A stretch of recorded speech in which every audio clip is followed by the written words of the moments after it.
Hello and welcome everyone, this is Calebovitsch coming to you with another episode of Deck Check.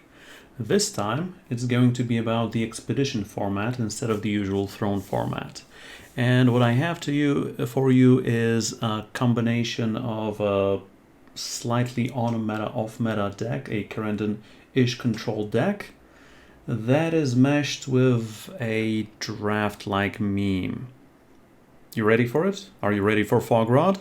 Well, let's go. The term fog comes from ye old Magic the Gathering and the card called literally Fog, which was just an instant that said creatures don't deal damage this turn. Or don't deal combat damage this turn. Now, we did not have such cards in Eternal Card Game for the longest of times, but the latest big expansion, Argent Depths, brought us a card called Audacious Ruse, the 2-costing Justice fast spell that says enemy units get minus attack this turn equal to your Justice influence. I mean, there have been cards such as Flash Grenade that were for 1 Justice and gave -2 attack, but -2 is not everything. It doesn't stop all the units from attacking, or at least your opponent's units from attacking. So, yeah, this card has been introduced in the same set where we have gotten our second incarnation of Tavrod, this time Auric Financier, the 5-costing triple justice 5/7 Minotaur that says summon each other unit's attack and health become the lower of the two. Which means, if you play Audacious Ruse, and you reduce your opponent's units to 0 or negative attack, and on the same turn if you play Tavrod Auric Financier, it means their health goes to 0 or below permanently, and they die. So this 2-card combination is a one-sided harsh rule. Sounds cool, and it is cool. The negative side is that some of your units' attack and or health get lowered, but, well, your opponent doesn't have any units, so this is like a Marshal Ironthorn effect, but a bit cheaper. Also, Entomb, draw a weapon from the top 5 cards of your deck and give it +5 attack, discard the rest. So in order for this 2-card combo to work, you should, well, first obviously be able to draw it, so it has to be in a rather controlling deck. It has to have some ramp effects or just you being able to play power after power each turn. And, well, you need a lot of Justice influence. So in order to achieve that, I have built the power base that you can see here. This is not the perfect power base. And I put it inside the confines of a Combri control that is using a couple of shadow cards.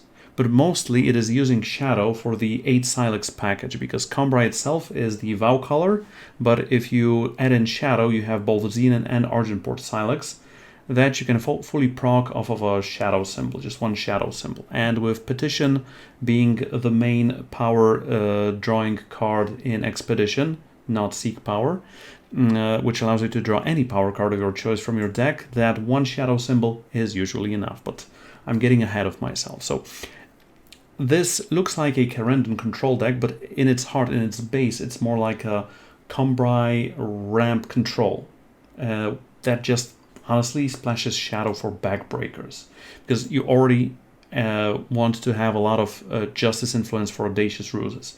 I know I'm jumping from one tree to the other, from one branch to the other, but I just want to tell you the confines of where we are right now.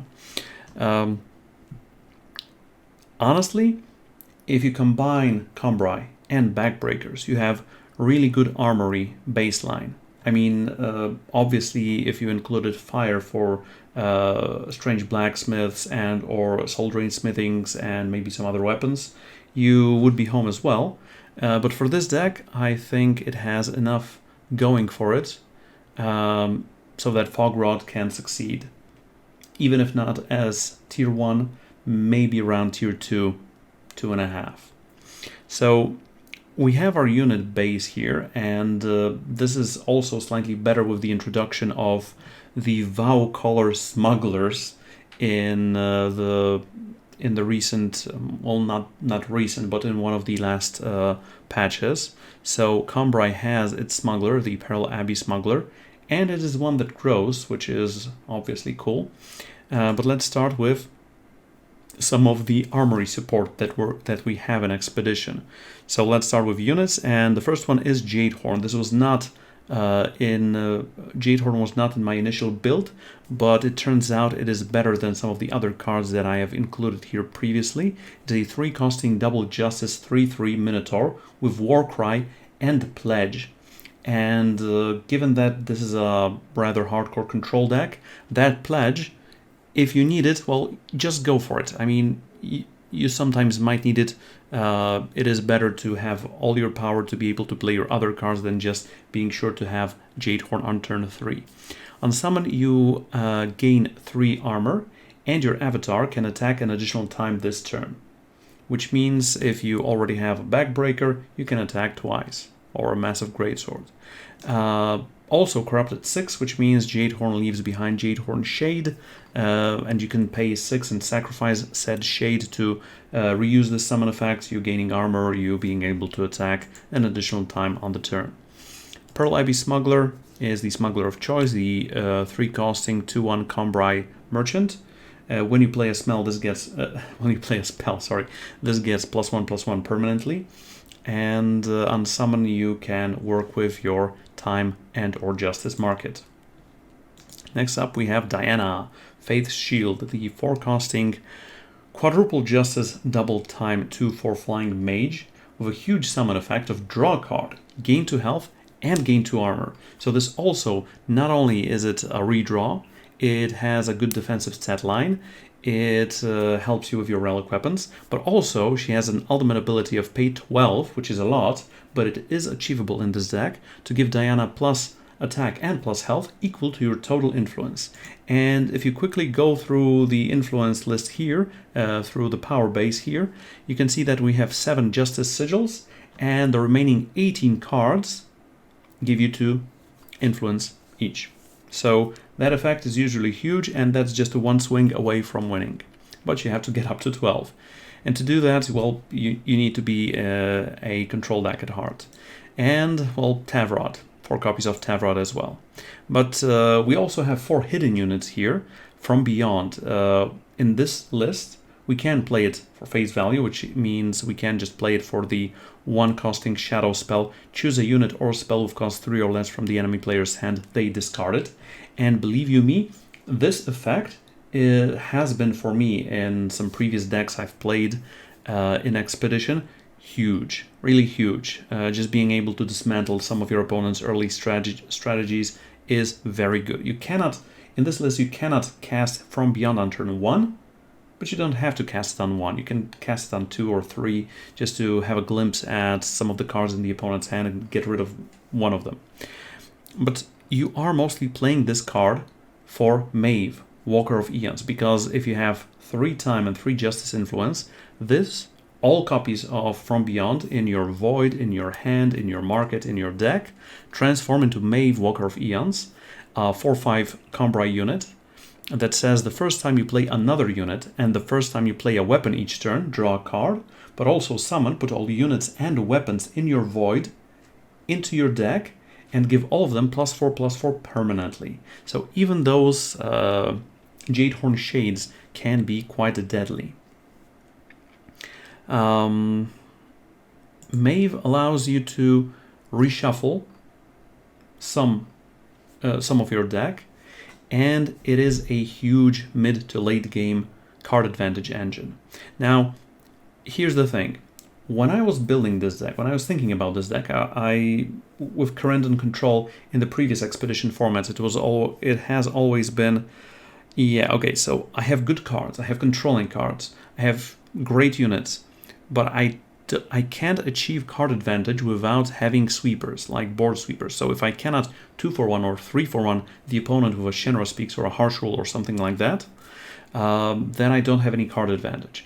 Well, after playing with this deck a bit recently, I saw that we have a lot of card draw here, main deck. And it is not pure card draw like Wisdom of the Elders, just 3 costing fast spell, draw 2 cards. It is a bit hidden here and there. We have 8 Silexes, we have those Maves, we have Dianas, we have entered the monasteries.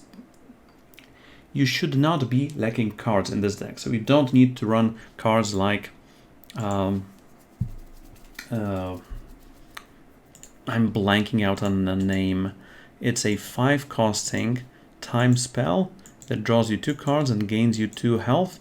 That is called, and we're gonna see it in a moment, Vital Arcane. Yes, so you don't need to run overpriced cards like this or Nahid's Distillation. I mean, Nahid's Distillation is still in the market, but that is just as a bonus.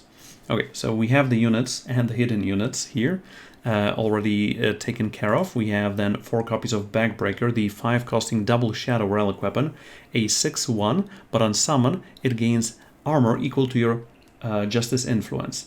And the armor gain is permanent, which means if you somehow get Backbreaker, and you can in this deck, if you get Backbreaker back from your void to your hand somehow, it is a 6/X+1 weapon, and if you play it, it gains additional armor equal to your Justice Influence.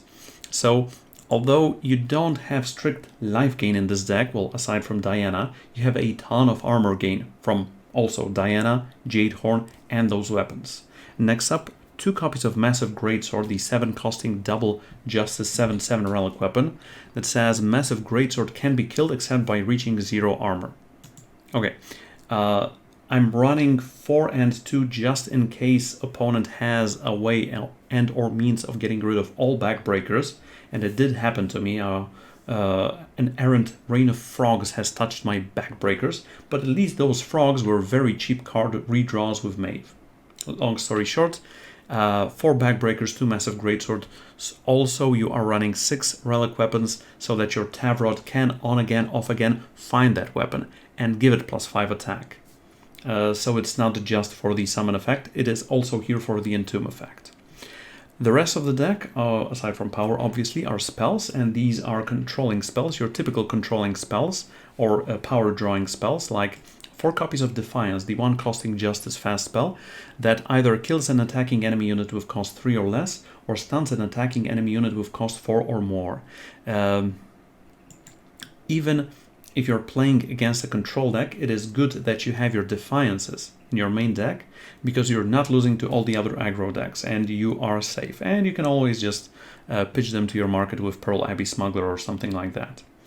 Audacious Ruse, I've already talked about it. It is a fog effect, but remember, this is a one-sided fog effect. Your units stay healthy and can attack. So aside from the huge combo with Tavrod, you can just use Audacious Ruse as temporary fog effects just to blank out enemy attacks to buy you those turns so you can get to that Shenra's Peak, so you can draw that additional card or those additional cards from your other effects. But also, while in combat, it allows you for good trades. Why not? 4 copies of Petition, the 2 costing spell that draws you any power card of your choice from your deck. My favorite ramp card in the deck, and the only ramp card in the deck, Enter the Monastery, a 3 costing double Justice spell that says draw 2 Justice Sigils from your deck. So this is the Wisdom of the Elders of this deck. But also, if you also have 2 time influence, you get to play one of those Justice Sigils. Interesting fact, if you only have 1 Justice Sigil left in your deck, you play it. And they come into play ready. So if you want to plan out your power, remember about that. If you don't have any power in your hand and you're playing Enter the Monastery, you're paying 3, but you're playing, if you have 2 time influence obviously, you're playing 2 of those Justice Sigils, so theoretically it would like cost 1. You can just do a mental shortcut about that. Next up, 4 copies of Turn Back Time. Yes, 4 copies of Turn Back Time. The 3 costing time spell. Draw a card from your void, it gets void bound. Initially, when I was thinking about a FogRod deck with Audacious Ruses and Tavrods, I was thinking of a Huru deck, because reread for your Audacious Ruse and you can replay your Audacious Ruse, etc, etc. But also, you could be playing Dark Returns for your Tavrods, etc. But you can combine all those bring back from your void effects with turn back time, and this also allows this deck to live in Expedition instead of Throne. The additional benefit of this deck in Expedition over Throne is that in Throne you can come across a full combo deck or a full unitless deck, while in Expedition at least a vast majority of the decks wins with units. In different ways, but mostly with units. So your Audacious Ruses and Tavrods can find their place here. Turn back time gives Void Bound to the card it brings back for you. So remember, if you play it on a unit or a relic weapon, later it doesn't get reshuffled with Maeve. But there is also a very interesting combination that I have come across during my games, and that is if you play Turn Back Time and you grab from beyond the shadow card from your void to your hand, from beyond gets Void Bound. Then later, the same turn, the same game, whatever, you gain the influence threshold that is set on the transmute effect on from beyond. Then you transmute the Void Bound from beyond into a non-Void Bound Maeve. So remember to plan your influence accordingly. And when it comes to spells and controlling effects, last but not least, 4 copies of Shenra Speaks. Yes, it is necessary. The 5 costing double time, double justice, kill all units spell. Decimate, silence, and kill all units instead. Remember that if you decimate your own units, you have ways of bringing your units back, so you have to be wary about that and not overdo it on the decimate here. As far as the power base goes, the power base for this deck is not perfect at all, but it is enough for me. 7 Justice Sigils is a good number I have found for Enter the Monastery. The rest of the mono are symbols, because we need a lot of influence. For Diana, for Backbreaker, you just need 1 specific power to turn on Backbreaker and turn on those Silexes, and the rest are Seeds of Progress. So those Justice Sigils are for Seeds of Progress, for Enter the Monastery, and well, yeah, that's about it. Now, as far as the market is concerned, we have 5 really cool looking cards here. First up, we have Swirl the Sands, the 3 costing time fast spell that puts an enemy relic, curse, or unit with flying on the bottom of its owner's deck. This is a faster effect and cheaper effect than Grodov's Burden, that is also in here. The 5 costing triple time relic that says your single faction units have exalted. Usually you don't care about that part. Spellcraft 3, play Bury the Past, the spell that puts a unit or relic on the bottom of its owner's deck. And you can later get that Bury the Past from your void to your hand with turn back time if you need some hard removal. But also you can pay 5 to draw a card. If it's a single faction unit, you get to play it, if it's a Tavrod or a Jadehorn. But usually this is your super duper late game, just you can use all your power to draw from your deck. Gates of Hope, the 5 costing double justice sight, if you need something substantial. 5 durability, when one of your units attacks, you gain 1 armor. If multiple units attack at the same time, you get that much armor. Also, it has an agenda of stun an enemy unit, the top unit or weapon of your deck gets +1/+1 and a draw card, and give one of your units +1/+1 this turn for each of your units. So really decent units, and the end champion Cassava is also a huge beast, lifesteal, plus attack equal to your armor. When you gain health, gain that much armor. So yeah, just a very good defensive site. Next up, Hermit Gardener, the 5 costing double time exile, summon each of your little seeds, ultimates 2 turns sooner, then play 2 O2 little seeds. I have included this card in the market because if you look at the unit base here, we can be blown out by turn to seed. The card that turns one of our units and all other copies of it into little seeds. So we have that Hermit Gardener here, so that the opponent cannot really rely on their math, and you can surprise them by growing your little seeds to 5/7 overwhelm units 2 turns early, and attacking the unit, attacking your opponent with those units for lethal.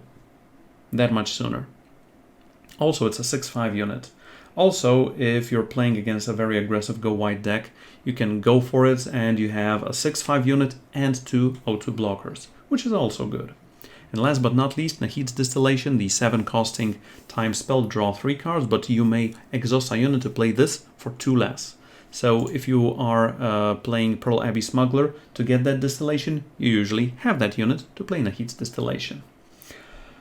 Alright, once again, at its base, this is a control deck. So the games you're gonna see in a moment are rather lengthy games, but they are very satisfactory. So let's get to it. Do it. And we have our first game. Triple Tavrod with no green. Yeah, that's a no-go.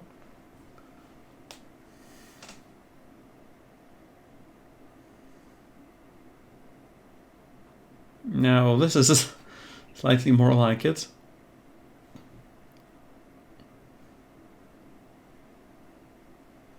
I think we start on the seat. And then Silex.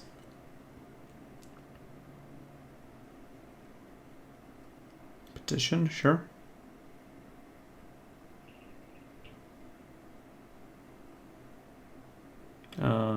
Yes, Argenport Silex from Beyond. Let's see what the opponent has in hand.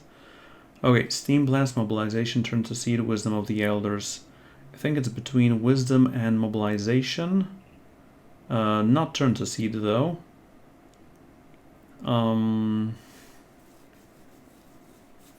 Yeah, in the end, Wisdom or Mobilization, because we can discard turn to seed in a moment, but I didn't want the opponent to go for card advantage, hence Wisdom. Fortunately, they have a depleted source, so I can go for another From Beyond, get rid of that Mobilization or turn to seed. Yeah, in the end, turn to seed, Mobilization can stay. Playing Seat of Progress. Next turn we can go for Jade Horn and Argenport Silex. Yeah, there's the mobility. They're getting 2 horses. They've also gotten Treasure Trove, but we will get to Treasure Troves in the coming couple turns. The Revenge Master. But we have our 3/3 blocker. For now. Fire Sigil. They still have that Steam Blast though, so they can deal 4 to it and 4 to us. They already have the Fire Threshold. Edge of Uprising. Okay, that is a very painful card.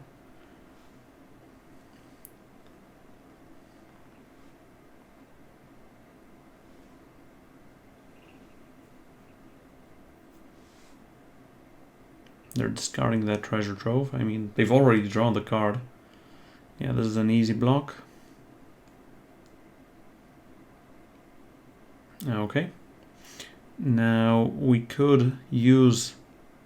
I mean, we can't use that Jade Horn. We don't have 6 power yet.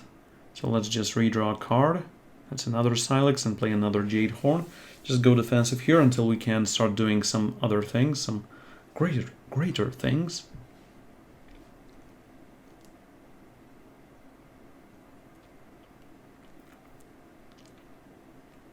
But we are in a rather mediocre position. Okay, so Jade Horn gets turned to seed. They can do Steam Blast on one, kill the other. Yep, that's one. They dealt damage, so they draw and discard off of Edge of Uprising.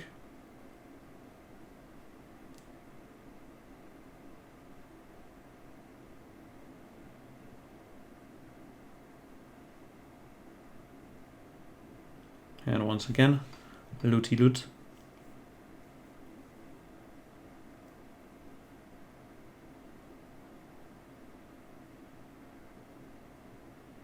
And we get attacked for 4.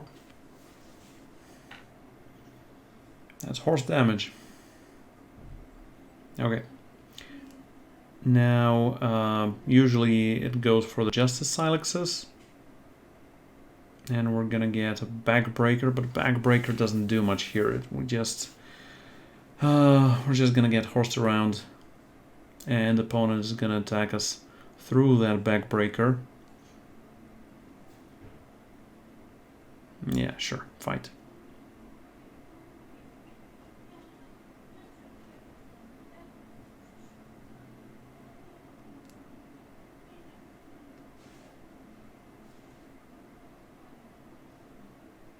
The horses, they attack. We have to let them through. And down to 12.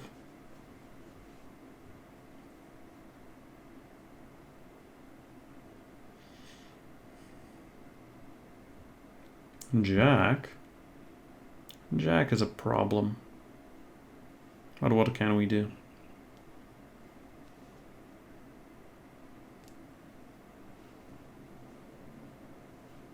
Into fire etchings. Okay, so they have something really big going.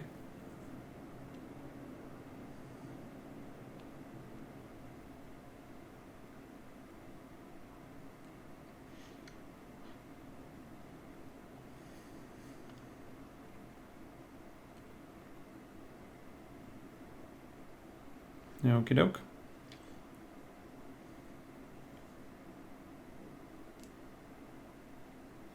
And we got a Diana. So let's play Diana. Let's gain 4 and draw a card, and we have an Audacious Ruse to stop their attack. We have Diana to stop their relic weapon. And it's Tavrod.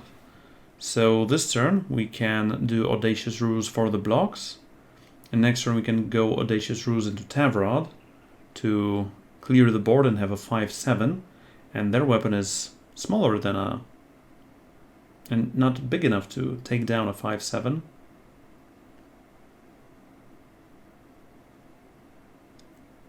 So let's see what the opponent does here.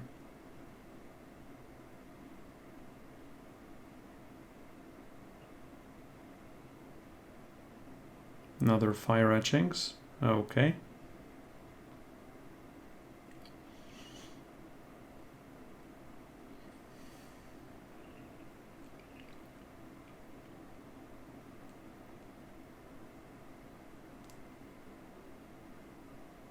And they're playing Fire Conjuring from their market with Invoke, which makes Ruse even better.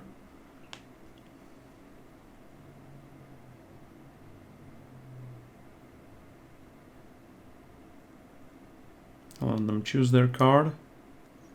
I mean, right now they can either attack Diana with their relic weapon and attack me for 12.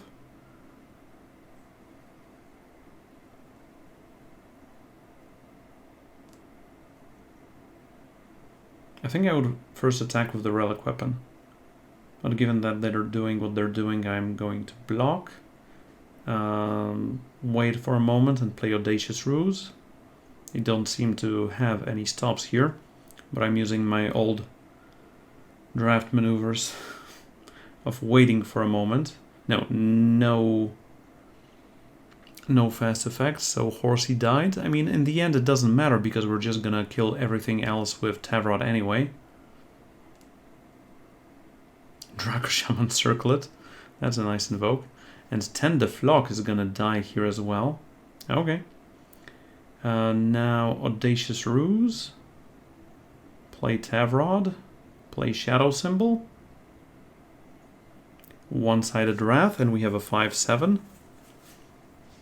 In the end, I opted to go for a Justice because I can draw into another Justice and Backbreaker can give us one more armor. And, well, the opponent doesn't have much going for them. They just want to draw and discard now once again. Try to find that last piece of damage. Maybe they already have that last piece of damage, who knows? I don't. I don't remember.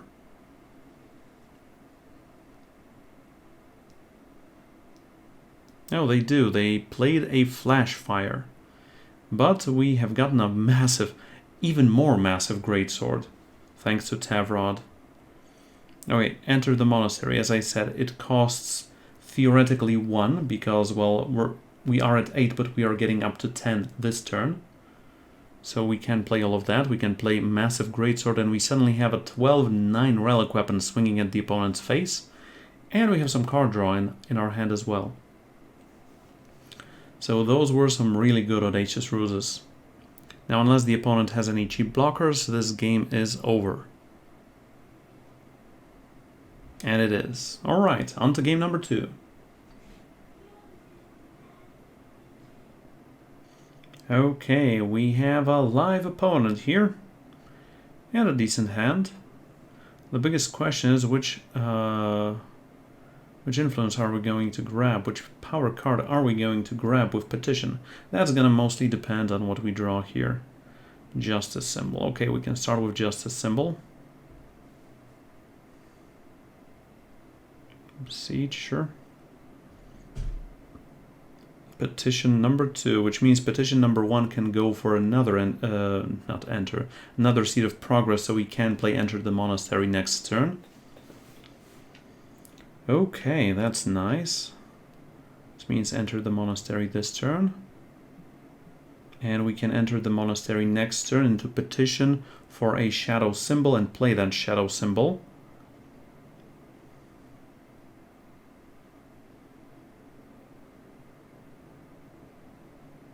Sure.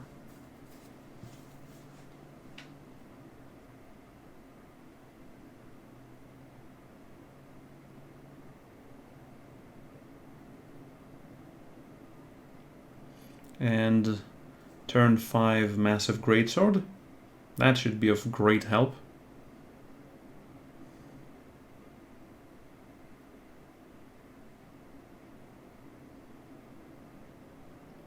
Okie doke. And we have the Tavrod Audacious Ruse combo as well.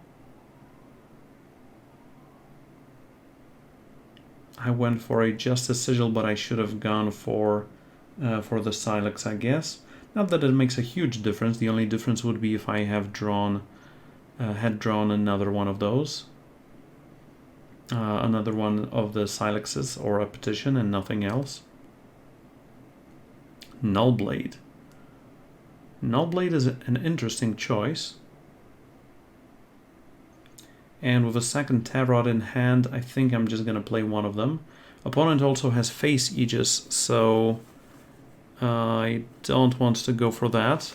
Yes, I opted to get Maeve going.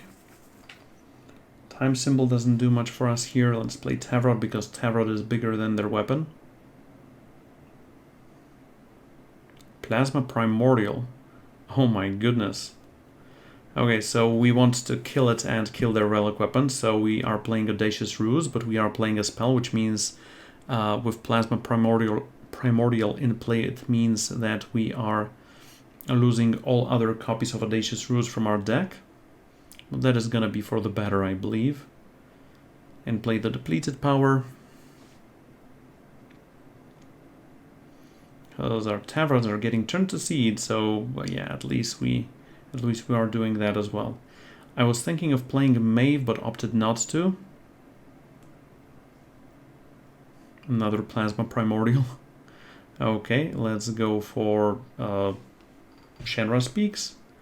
Power and Maeve, probably.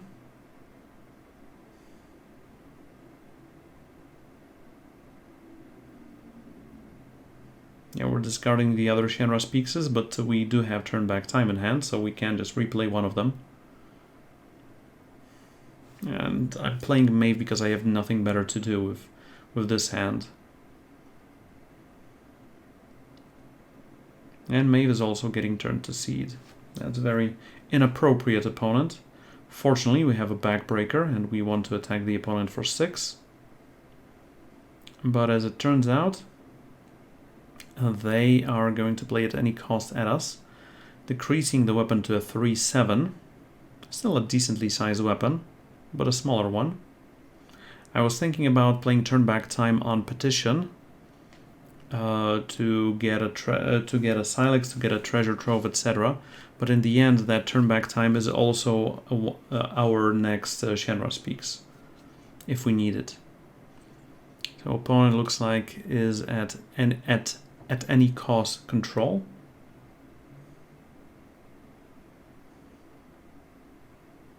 Sure. That's a lot of card draw. Jadehorn. Jadehorn is quite nice. We can attack once. Play Jadehorn attack again.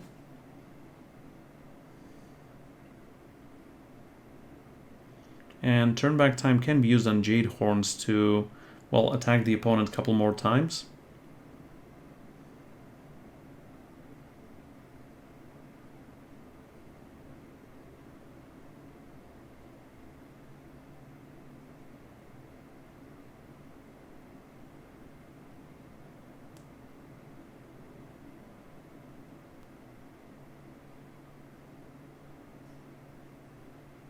Rindra. Okay, Defiance is not going to be necessary here. Now, at this point, I know they have a fast spell in hand. So the question is, what do I do here and how do I do it? And I believe I misplayed here. I should have just played turn back time for Shenra's Peaks. Killed the Infiltrator, attacked the opponent for 3. Because what I'm going to do now does mean that they are playing the spell, but they will also be gaining health. Well, yeah, we get to Warcry, but is Warcrying for 1 worth that 6 health they're gonna get? I don't think so.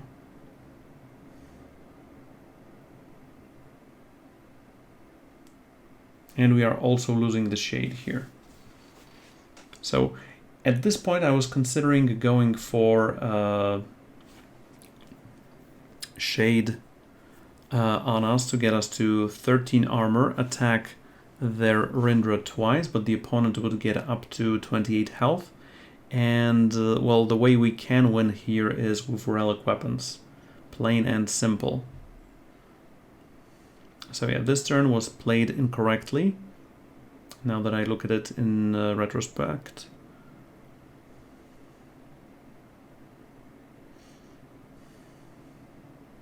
Oh, a little seed that can attack. Thank you, Warcry. Yeah, at this point I also thought that was game. Icaria? Yeah, Jadehorn, which means we can attack Icaria twice. We don't have any spells to discard. We are only at 3 armor. But we have a unit, we have a relic weapon, so it's not the worst. Rindra makes us discard Justice Sigil. What do we have? Drawn Diana. Into a power, and I am going to play that power because it allows Diana to grow next turn. Yeah, shouldn't have tried that.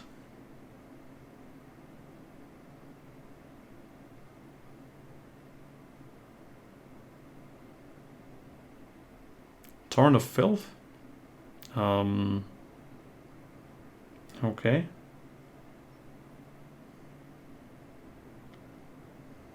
Does not change the fact that I shouldn't be doing that.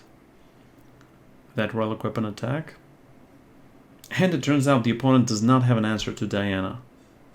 So, although I thought I lost the game, and the chat did as well, or at least Zelos did, somehow we were victorious.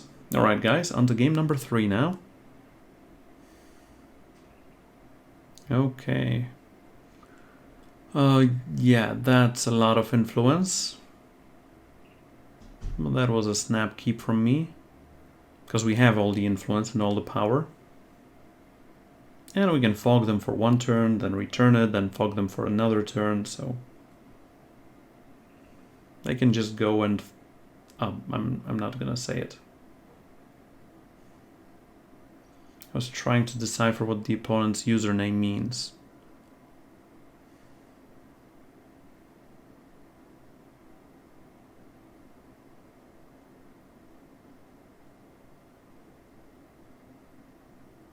And I still don't know. Anyway, Justice Sigil. Then it's going to be Silex, Silex, Silex.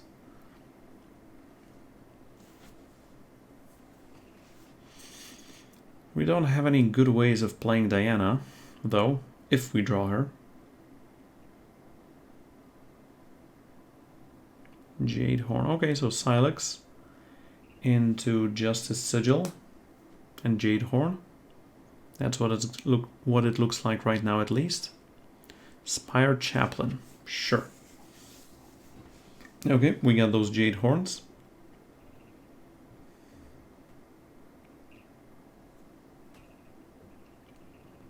Now I'm thinking whether I block here or not, or maybe I want the Audacious Ruse back up here. But in the end, I believe the opponent is going to attack. They have an easy trade.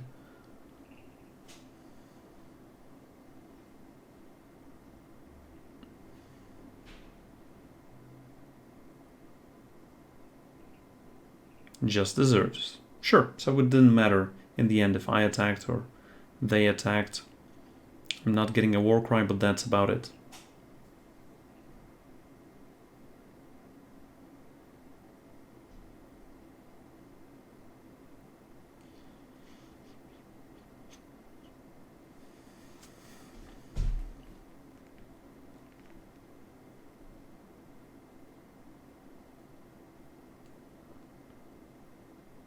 From Beyond. So if I play a Justice Sigil first, yeah, let's do this. Let's see what the opponent has in hand. And they're gonna have a very complex hand for this one. I was trying to decipher what one-cost fast spells they have, and they have all of them. Intrusion, Bubble Shield, Fearless Crescendo, and Finest Hour. Fortunately, they don't have 6 Justice to proc Silverblade Intrusion yet. But I was thinking for the longest of times, and in the end it was Fearless Crescendo, because Fearless Crescendo means their unit has flying and I cannot get rid of it. And I believe I can play through all the other tricks there. So, second Jade Horn, and you go, opponent.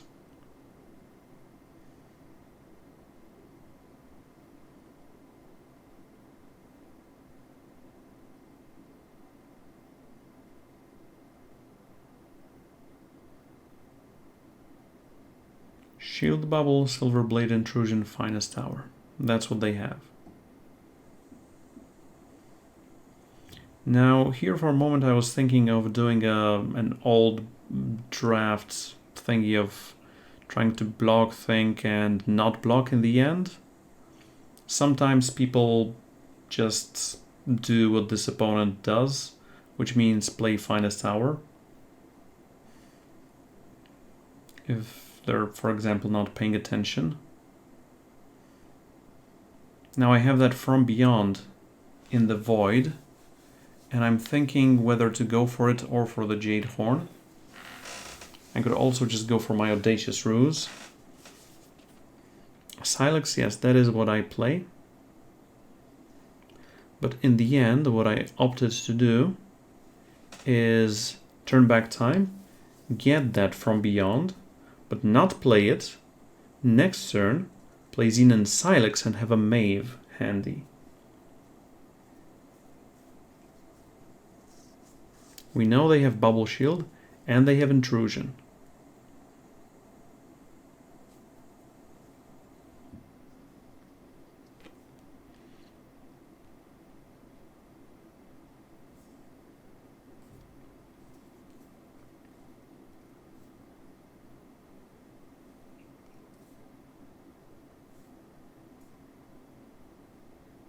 So yeah, From Beyond, soon to be Maeve, and you're gonna see that Voidbound, not Voidbound anymore thing in a moment.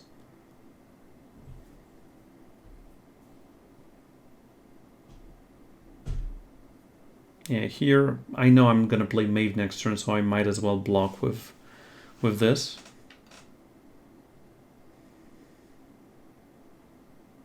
So it's Voidbound now. Let's play this. It gets fully transformed, and Maeve is no longer Voidbound.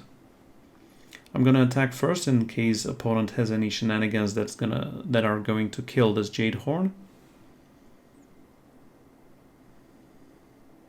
And Maeve is gonna reshuffle the Shade.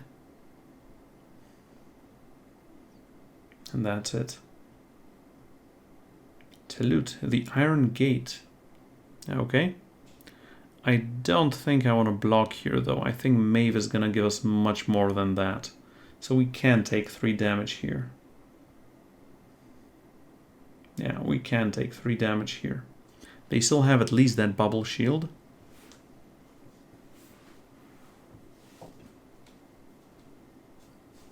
Enter the monastery and Diana. Or Diana and Audacious Ruse. Those are the questions here.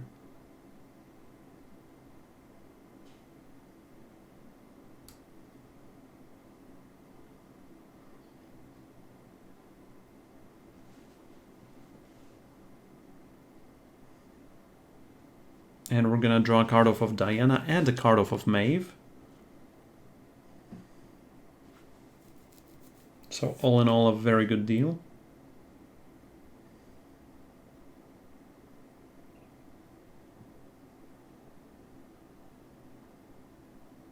Sure. And I was thinking about just going for a double block. If they have another Finest Hour, they're just gonna take out Diana. If they have something more like, I don't know, a Victor's Cry or something like that, they can take both out, but, well, I'll just have to live with that. No, they just use Finest for their unit to survive and to kill Diana. We were still several turns off of her, so that shouldn't matter. Now, I need to play a power first before attacking, so that I don't have 6 cards in hand anymore. Attack first, ask questions later. The opponent could be doing something.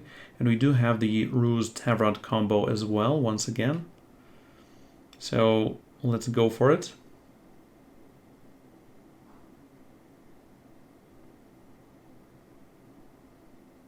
And they're going to bubble shield their Talut. But I still want to play Tavrod to get rid of their 3/3. Because why not? And we're drawing a card off of Maeve. And petition to fetch Argenport Silex. Yes, if you can go for something, go for the green one. Because Backbreaker and Audacious Ruse.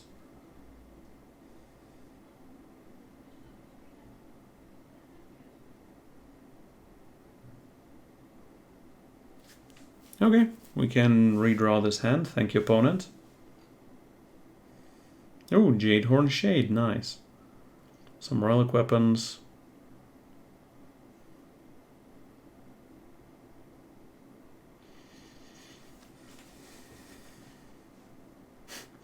Intrusion, sure.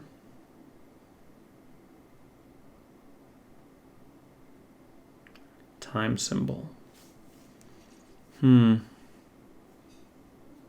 There's a ton of options here. Enter the monastery lands as at 8 or 7.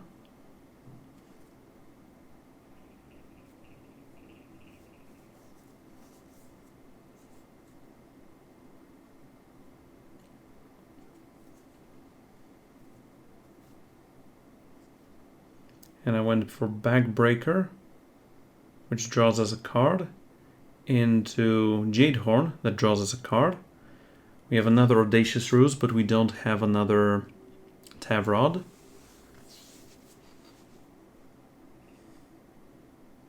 I think I should have attacked first before playing the other one. Fortunately, I mean, we can use the second attack on the other Valkyrie Denouncer. At least that. Master of Revenge. At work.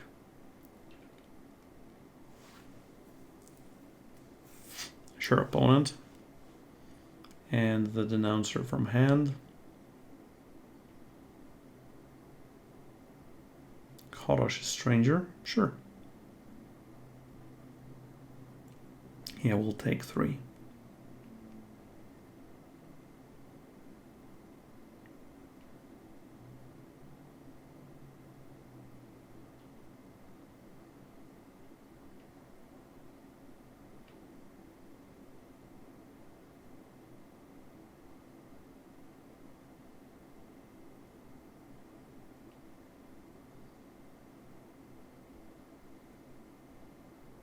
Yeah, I was considering some options.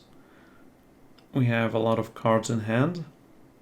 I was thinking that we need another Tavrod, just what Cass is saying in the chat. But first I opted to draw 2 cards. With Diana and Maeve.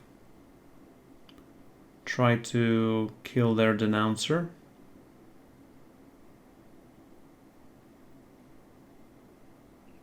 Okie doke. We do have that Defiance, that's gonna help us probably. But soon I will be running out of time, so I'm just gonna play Pearl Abbey Smuggler. Get rid of the non-green power, get Swirl the Sands for one of the Flying Valkyries. And attack with Tavrod, because we can. If they do a triple block, we can Swirl the Sands, so yeah, we are in a favorable position, and the opponent was on 11.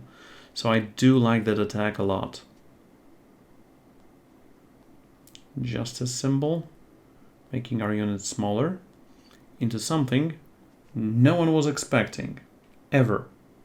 Their own Tavrod. I mean, we needed a Tavrod, and the opponent is playing a Tavrod. So in response to that, although the animation is like you see, we're playing Audacious Ruse, making their units smaller. I mean, Tavrod is turning all other units into smaller ones, but yeah, one of them is getting a bubble shield. In response to bubble shield and the flyer, we're taking that flyer down, so fortunately I was keeping up 5 influence. And boom goes the dynamite, and I think we can win now with a swing. That's right. Okay, a very unexpected finish, but a very cool one. We won with Tavrod, the opponent's Tavrod. Thank you, and let's get back to the studio and talk about the deck some more. Alright, ladies and gentlemen, some really crazy games, especially the last one. Oh, it was such a high note. Yeah, just perfect. Anyway, as far as this deck goes, it is really cool to play, but the games do tend to take a long time indeed.